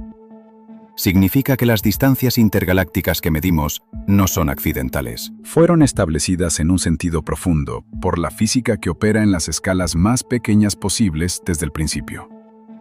El patrón específico de esas fluctuaciones está impreso en el fondo cósmico de microondas, el débil resplandor posterior del Big Bang que aún podemos detectar hoy. El fondo cósmico de microondas fue detectado por primera vez en 1965 por Arno Penzias y Robert Wilson. 2 ingenieros de Bell Telephone Laboratories que intentaban identificar la fuente de un exceso de ruido en una antena de radio. Encontraron una señal de radio uniforme proveniente de todas las direcciones del cielo, con una temperatura equivalente a unos 3 grados por encima del cero absoluto. No pudieron explicarlo. Se necesitaron cosmólogos para reconocer lo que habían encontrado. Era el calor sobrante del universo temprano, enfriado por miles de millones de años de expansión. En las décadas siguientes, instrumentos cada vez más sensibles midieron el fondo cósmico de microondas con un detalle cada vez mayor. El satélite COBE, en la década de 1990, encontró las primeras pistas de fluctuaciones de temperatura en el cielo, pequeñas variaciones en la temperatura de esta antigua radiación. El satélite WMAP, en la década de 2000, y el satélite Planck, en la década de 2010, mapearon estas fluctuaciones con un detalle extraordinario. Y lo que esas fluctuaciones muestran es precisamente el patrón de variaciones de densidad que crecieron bajo la gravedad hasta convertirse en la red cósmica que observamos hoy. Las mismas oscilaciones acústicas que produjeron el patrón del fondo cósmico de microondas también dejaron su huella en la distribución de las galaxias. El espaciado de los cúmulos de galaxias hoy, medido a lo largo de miles de millones de años luz de espacio intergaláctico, lleva la impronta de ondas sonoras que se propagaron a través del universo temprano. Estas oscilaciones acústicas bariónicas, como se les llama, se manifiestan como una escala de separación preferida en la distribución de las galaxias. Al medir esa escala, los astrónomos pueden usar las encuestas de galaxias como una regla cósmica, midiendo la historia de expansión del universo con una precisión comparable a las supernovas de tipo 2A. Todo esto, el fondo cósmico de microondas, las oscilaciones barrera y acústicas, las supernovas tipo 1A, las lentes gravitacionales, la distribución de cúmulos de galaxias. Son todas formas diferentes de leer la misma historia. La historia de cómo comenzó el universo, cómo se expandió, cómo se formó la estructura y cómo las distancias intergalácticas llegaron a ser lo que son. Es una imagen coherente y consistente. Un universo que comenzó a partir de un estado extremadamente caliente y denso, se expandió rápidamente, desarrolló fluctuaciones cuánticas que fueron amplificadas por la gravedad en la red cósmica y continúa expandiéndose hoy bajo la influencia de la energía oscura. Las distancias intergalácticas que observamos no son misteriosas. Son mediciones de esta historia. Cada vacío, cada filamento, cada cúmulo es un punto de datos en un registro que se remonta al principio. ¿Hay algo más que el vacío intergaláctico le hace a la luz que es fácil pasar por alto? La envejece. No de la misma manera que el tiempo envejece a un ser vivo, sino en un sentido físico. La luz que viaja a través del espacio intergaláctico no llega igual que cuando partió. Llega corrida al rojo, sus longitudes de onda estiradas por la expansión del mismo espacio por el que viajaba.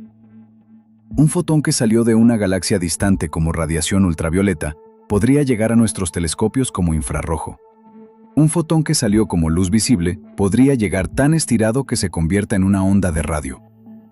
Esto no es un truco de perspectiva ni un artefacto de medición. Es un cambio físico real en el fotón causado por la expansión del universo durante los miles de millones de años que la luz pasó cruzando el vacío. El corrimiento al rojo es una de las herramientas observacionales más importantes en toda la cosmología. Nos dice no solo cuán lejos está una galaxia, sino cuán rápido se estaba expandiendo el universo en el momento en que se emitió su luz. Cuando graficamos los corrimientos al rojo de miles de galaxias, no solo estamos mapeando sus distancias, estamos mapeando la historia de la expansión del universo mismo, trazando cómo el espacio ha crecido a lo largo de miles de millones de años. Y aquí es donde aparece uno de los enigmas pendientes más agudos de la física moderna. Se llama la tensión de Hubble. La constante de Hubble es el número que describe cuán rápido se está expandiendo actualmente el universo. Tiene unidades de velocidad por distancia, diciéndote cuántas millas adicionales por segundo de velocidad de recesión obtienes por cada megaparsec adicional de distancia. Pero aquí está el problema.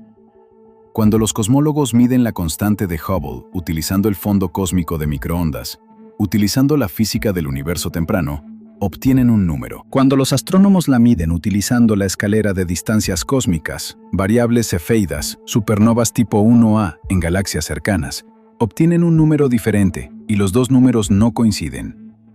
La discrepancia no es enorme en términos absolutos, pero es mayor que las incertidumbres de medición en ambos lados.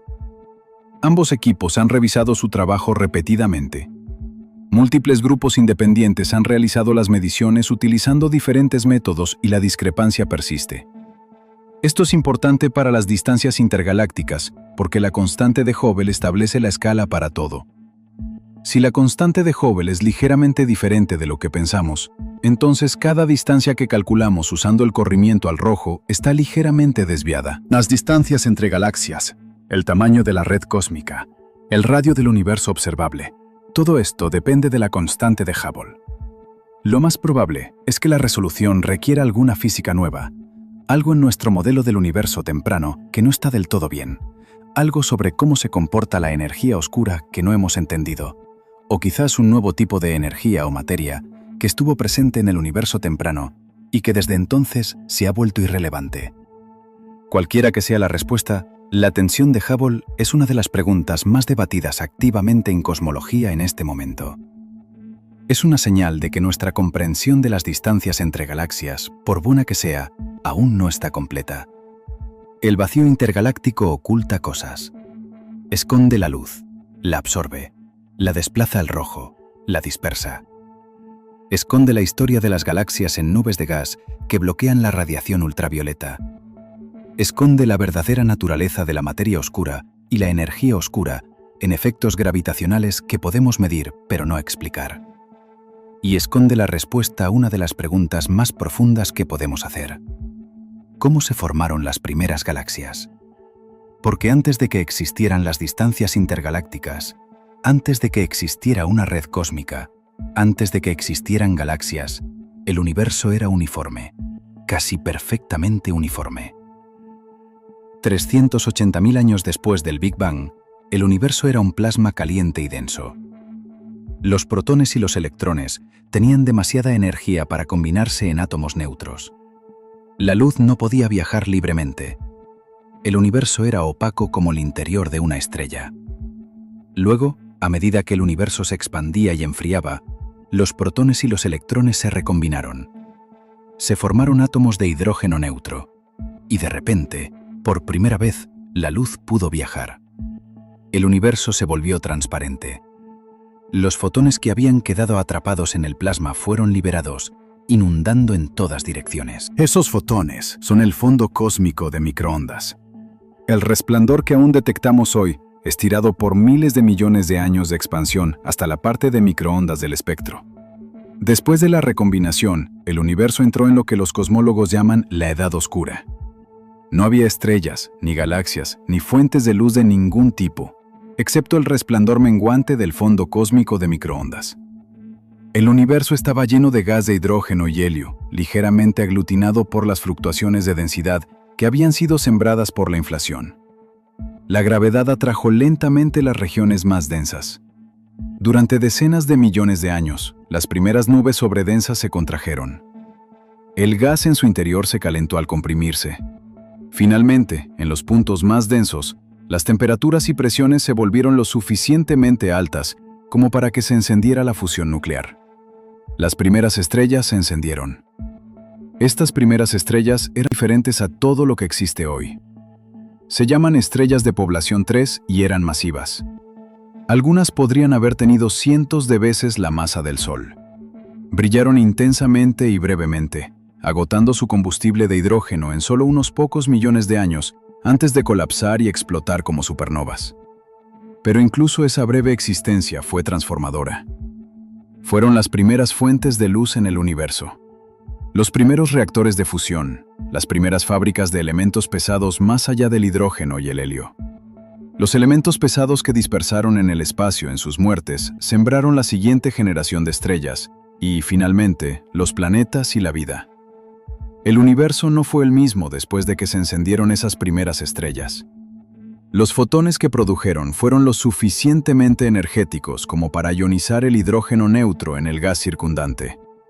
Este fue el comienzo de la reionización cósmica. El proceso por el cual el hidrógeno neutro del universo fue despojado gradualmente de sus electrones nuevamente por la radiación ultravioleta de las primeras estrellas y galaxias. La reionización es una de las principales transiciones en la historia del universo. Duró desde aproximadamente 100 millones de años después del Big Bang hasta aproximadamente 1000 millones de años después. Durante este periodo se ensamblaron las primeras galaxias. El medio intergaláctico se transformó de una niebla neutra a un plasma ionizado y comenzó a emerger la estructura de la red cósmica. El telescopio espacial James Webb es el primer instrumento lo suficientemente potente como para estudiar galaxias individuales de esta era con un detalle significativo. Lo que ha encontrado ha sorprendido a los cosmólogos. Las galaxias en los primeros 1000 millones de años del universo parecen más masivas, más estructuradas y más evolucionadas de lo que predijeron los modelos. En algunos casos, parecen haberse formado demasiado rápido, como si la formación de galaxias en el universo temprano fuera más eficiente de lo que nuestras teorías explican. Esto no anula el modelo estándar de cosmología, pero sugiere que hay detalles de la formación de galaxias, los procesos por los cuales el gas colapsa en estrellas y las estrellas se organizan en galaxias que aún no comprendemos completamente. El universo temprano está más cerca de nosotros en algunos aspectos de lo que parece. Las reglas críticas son las siguientes. 1. La física es la misma. La gravedad, la fusión nuclear, el electromagnetismo, las mismas fuerzas que rigen nuestro sistema solar rigieron las primeras nubes de gas en colapso hace 12.000 millones de años. Pero las condiciones eran diferentes. La densidad era mayor. La composición química era más simple. El universo era más joven y pequeño, y las estructuras que se formaron a partir de esas condiciones sembraron todo lo que vino después, incluida la disposición específica de galaxias y vacíos que vemos a nuestro alrededor hoy. Cuando medimos las distancias intergalácticas, estamos midiendo en un sentido muy real el resultado de esos primeros 1000 millones de años. Los vacíos existen donde el universo temprano era menos denso. Los filamentos y cúmulos existen donde era más denso. El patrón se estableció mucho antes de que se formaran las galaxias dentro de él. Y en ninguna parte es esta conexión entre el universo temprano y el presente más visible que en los objetos llamados cuásares. Los cuásares son las fuentes de luz persistentes más luminosas del universo. Son los núcleos extremadamente brillantes de galaxias distantes impulsados por agujeros negros supermasivos que consumen gas a tasas extraordinarias. En su apogeo, un cuásar puede eclipsar a toda su galaxia anfitriona en un factor de 100 o 1000. Un solo agujero negro consumiendo materia, generando más luz que cientos de miles de millones de estrellas. La energía proviene de la conversión de energía potencial gravitatoria en radiación. A medida que el gas cae hacia el agujero negro, forma un disco de acreción. La fricción y las fuerzas magnéticas dentro de ese disco calientan el gas a temperaturas extremas. El gas brilla, produciendo radiación en todo el espectro electromagnético, desde ondas de radio hasta rayos X. Potentes chorros de material son lanzados perpendicularmente al disco, saliendo a casi la velocidad de la luz. Los cuásares fueron descubiertos en la década de 1960.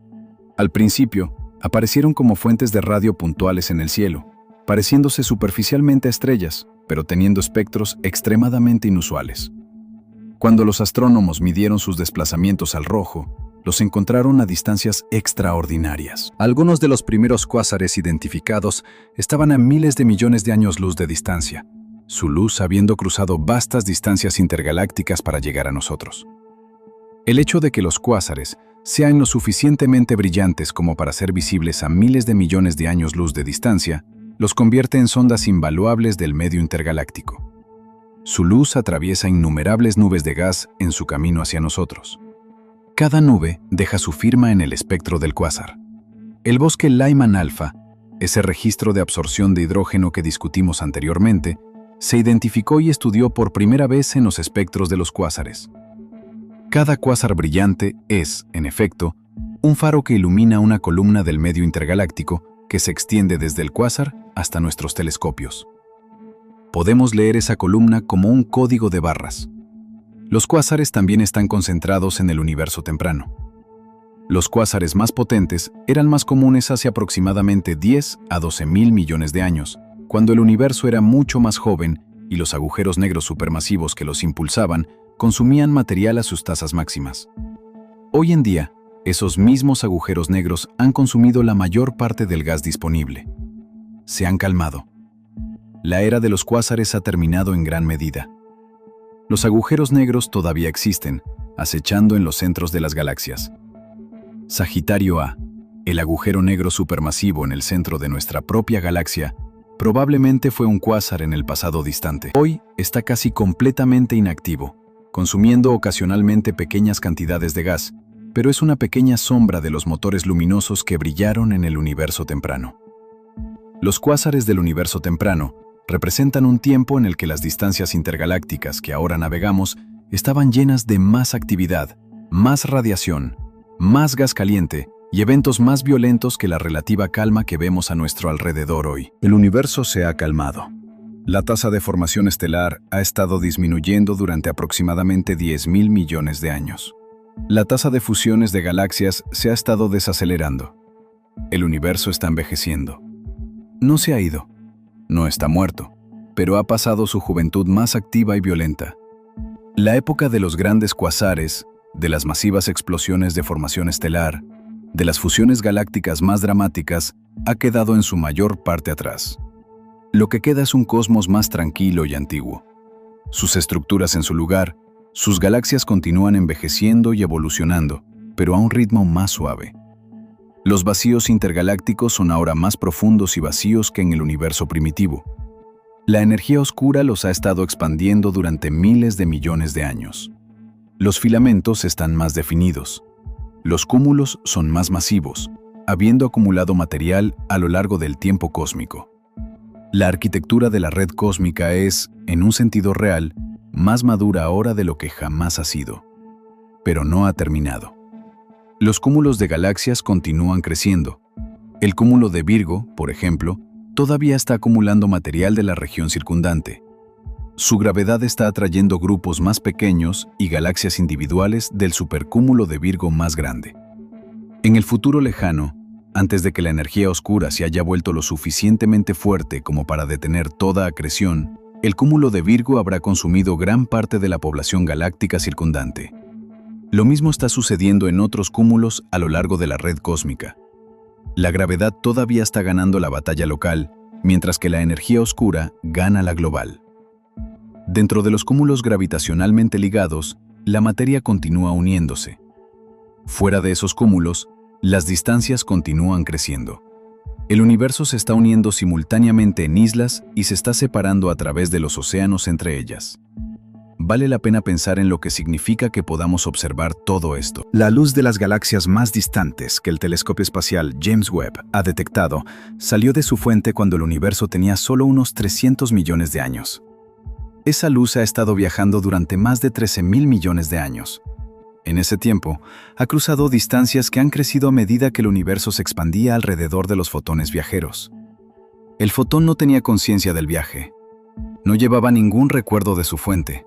Era simplemente una onda de energía electromagnética que se propagaba por el espacio a la única velocidad a la que podía viajar. Y al final de ese viaje, un telescopio a la deriva en órbita a 1 millón de millas de la Tierra lo capturó y lo registró. El hecho de que esto sea posible, que fotones de 13.000 millones de años del borde del universo observable puedan ser recolectados y analizados por instrumentos construidos por seres en un pequeño planeta alrededor de una estrella poco destacable, es genuinamente extraordinario. Requiere que la física que rige el electromagnetismo sea constante a lo largo del tiempo cósmico. Que la longitud de onda de la luz sea un portador confiable de información sobre las condiciones en su fuente. Que el espacio, a pesar de su expansión, transmita radiación electromagnética sin degradarla. Que el universo es, en este sentido específico y crucial, transparente en las escalas más grandes. Ninguna de estas cosas estaba garantizada. Son características del universo en el que habitamos y son la razón por la que podemos saber algo sobre las distancias entre galaxias y la estructura del cosmos. La historia de la distancia intergaláctica es también, al final, una historia sobre la naturaleza de la observación misma. Cuando decimos que una galaxia está a 2,5 millones de años luz de distancia, queremos decir que su luz ha viajado esa distancia. Pero no estamos viendo la galaxia como es, la estamos viendo como era.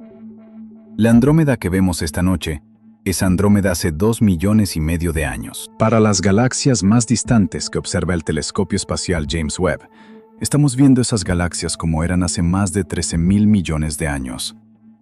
No estamos mapeando el universo como es actualmente, estamos mapeando el universo como era en varios puntos del pasado, con los objetos más distantes representando las instantáneas más antiguas.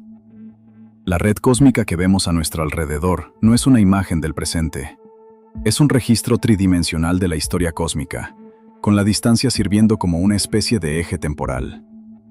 El universo cercano representa el presente.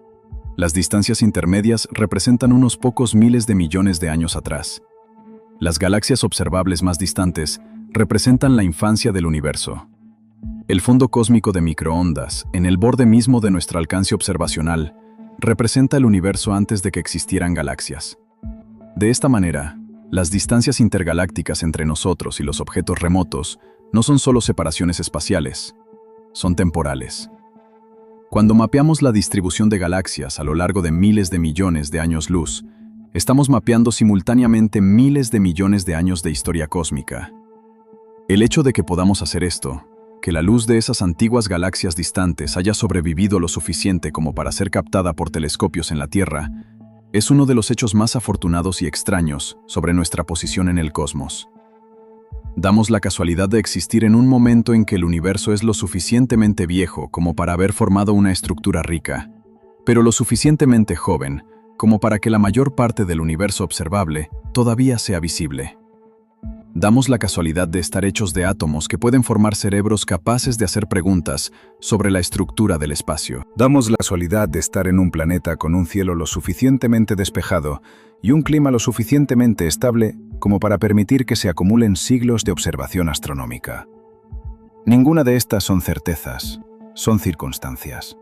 Y de esas circunstancias surgió la capacidad de mirar el vacío intergaláctico y comprender al menos en líneas generales lo que es.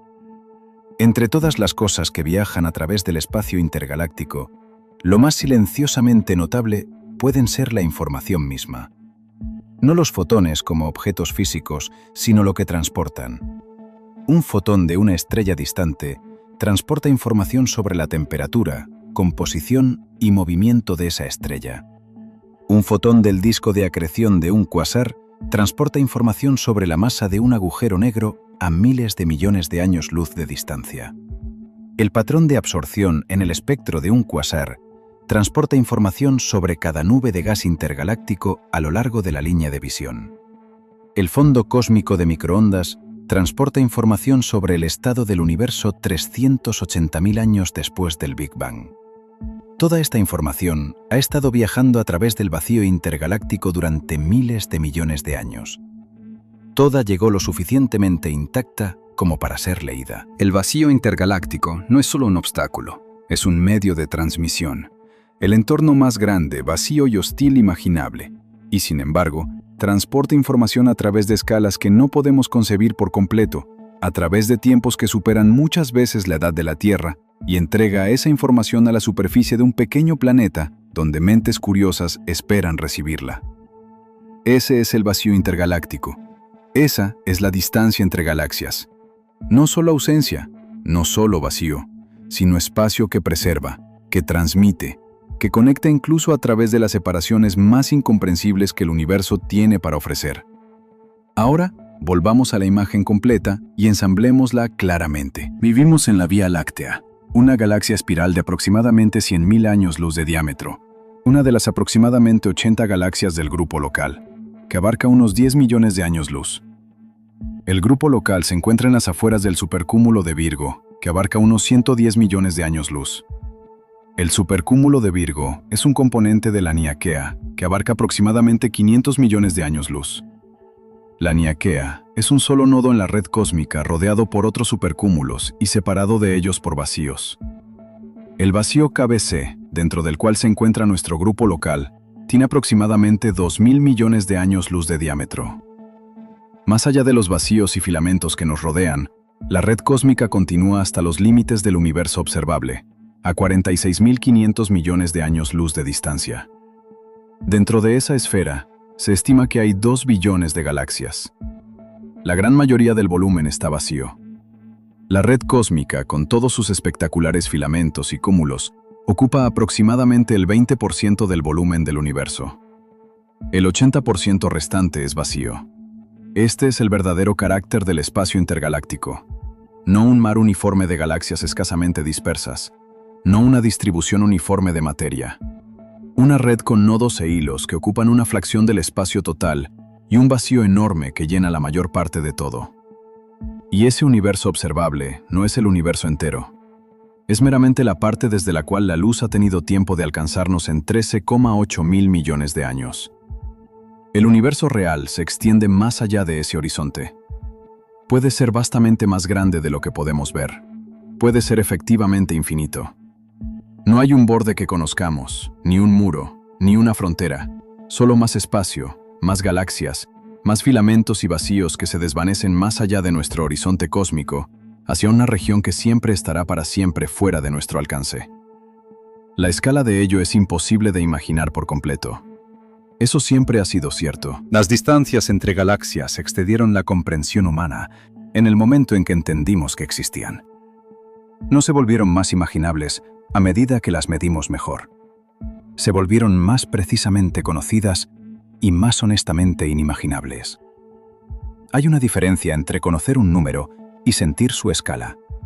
Podemos saber que Andrómeda está a 2,5 millones de años luz de distancia. Podemos escribir el número, calcular lo que implica, medirlo con instrumentos. Pero la realidad sentida de 2,5 millones de años luz de vacío casi total, el peso experiencial genuino de lo que esa distancia significa, eso sigue estando genuinamente más allá de lo que la cognición humana acomoda. Y quizás la respuesta honesta a eso no es pretender lo contrario. No buscar una analogía que casi funciona, pero no del todo, sino sentarse con el hecho de que el universo es más grande de lo que nuestras mentes fueron construidas para abarcar, y que esto es cierto y real, y vale la pena saberlo. Hay otro aspecto de la distancia intergaláctica que rara vez recibe la atención que merece. El hecho de que las galaxias vienen en tantas formas diferentes y que donde se asienta una galaxia en la red cósmica tiene una profunda influencia en qué tipo de galaxia se convierte. El entorno del espacio intergaláctico no es neutral. Da forma a las galaxias dentro de él. Las galaxias en los núcleos densos de los cúmulos experimentan un entorno radicalmente diferente al de las galaxias que se sientan en relativo aislamiento en las afueras de la red cósmica. El gas caliente que llena el medio intraclúster ejerce presión sobre una galaxia que se mueve a través del cúmulo. Cuando una galaxia espiral cae en un cúmulo denso por primera vez, la presión dinámica del medio intraclúster puede despojar al propio gas de la galaxia de entre sus estrellas. Este proceso se llama despojamiento por presión dinámica. Es violento y rápido en escalas de tiempo cósmicas. Una galaxia espiral que entra en un cúmulo puede perder la mayor parte de su gas frío formador de estrellas en unos pocos cientos de millones de años. Sin gas, ya no puede formar nuevas estrellas. La población estelar existente continúa envejeciendo. Las estrellas azules jóvenes se apagan primero. La galaxia se enrojece a medida que su población se desplaza hacia estrellas más viejas, tenues y frías. Eventualmente, la estructura espiral se desvanece. La galaxia se transforma en una forma elíptica o lenticular.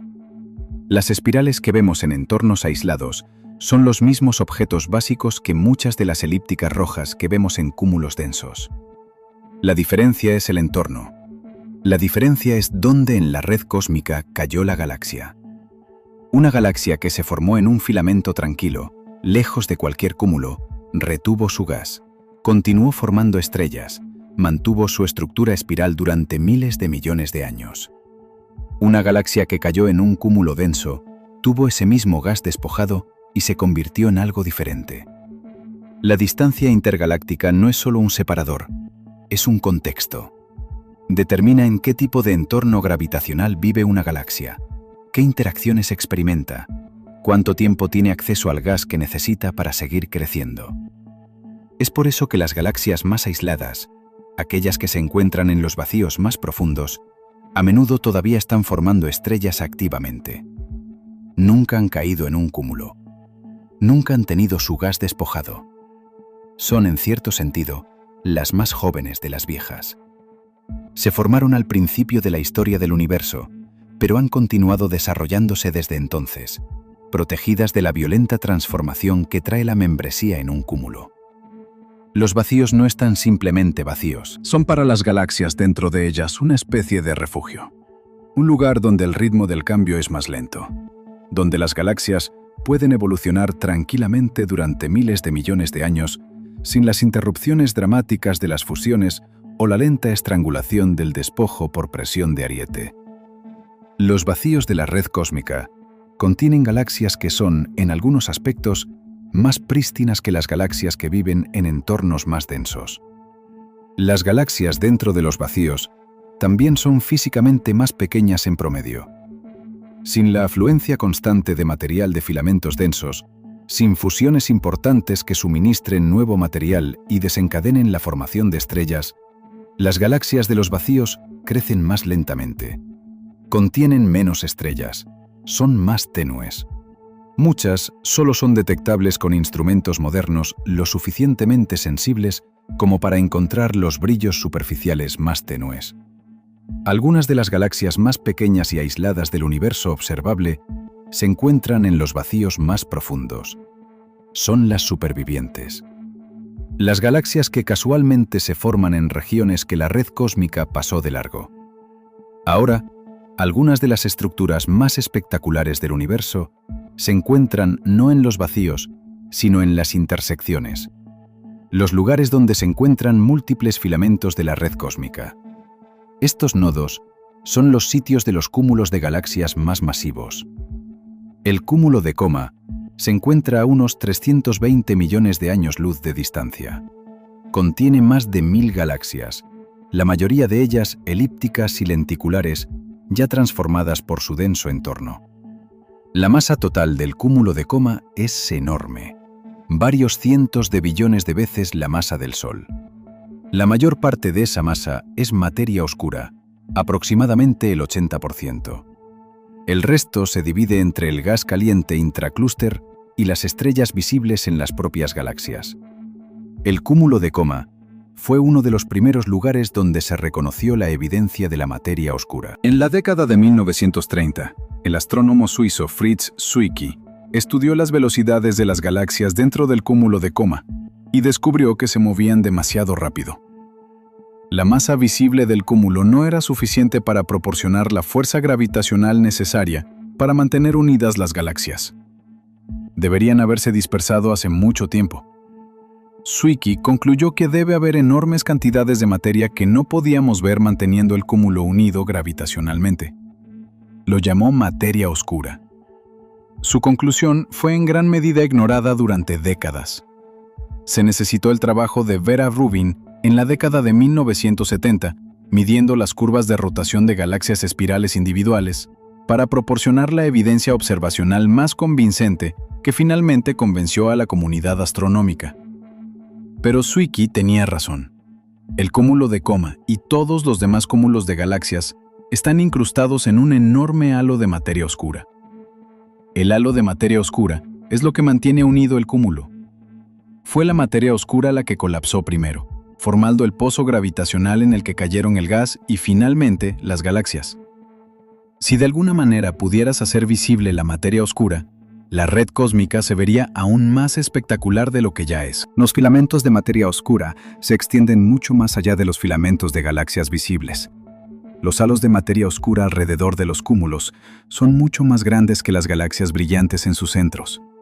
La verdadera escala de la red cósmica es la escala de la materia oscura. Lo que vemos en la luz visible de las estrellas y las galaxias es solo la superficie iluminada de una estructura mucho más profunda y mucho más grande. También hay una escala intermedia que no se discute tan a menudo como debería: la escala de los grupos de galaxias. La mayoría de las galaxias en el universo no viven en cúmulos masivos. Viven en grupos, colecciones más pequeñas y tranquilas de unas pocas a unas pocas docenas de galaxias, que generalmente abarcan unos pocos millones de años luz. El grupo local es un grupo de galaxias. El grupo Sculptor, a unos 11 millones de años luz de distancia, es otro. Los grupos son el entorno más común para las galaxias en el universo. Y dentro de los grupos, la dinámica es diferente a la de los cúmulos. Las velocidades son más bajas. El gas que llena el espacio entre las galaxias es frío y menos denso. El despojo por presión de ariete es menos severo. Las fusiones de galaxias dentro de los grupos tienden a ser más lentas y graduales. Las galaxias enanas que orbitan la Vía Láctea y Andrómeda están siendo absorbidas. Sí, pero el proceso se desarrolla a lo largo de miles de millones de años. Las fuerzas de marea son reales, pero no catastróficas. El entorno grupal es una versión a cámara lenta del entorno de cúmulo.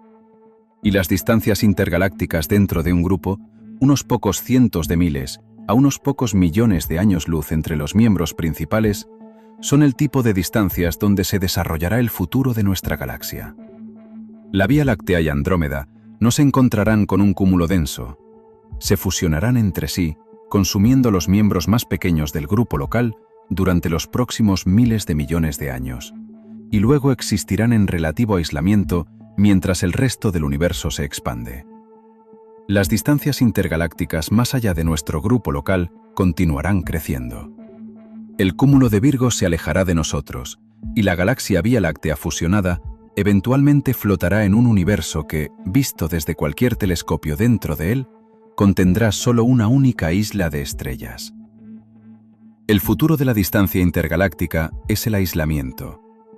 La energía oscura asegura que no sea de inmediato ni en una escala de tiempo significativa para la civilización humana. Pero en las escalas más largas que el universo permite, las distancias entre los grupos de galaxias crecerán más allá de cualquier comunicación posible. El universo se fracturará, no violentamente, no de repente, sino lenta e irrevocablemente, en islas aisladas de materia que nunca más podrán intercambiar fotones entre sí.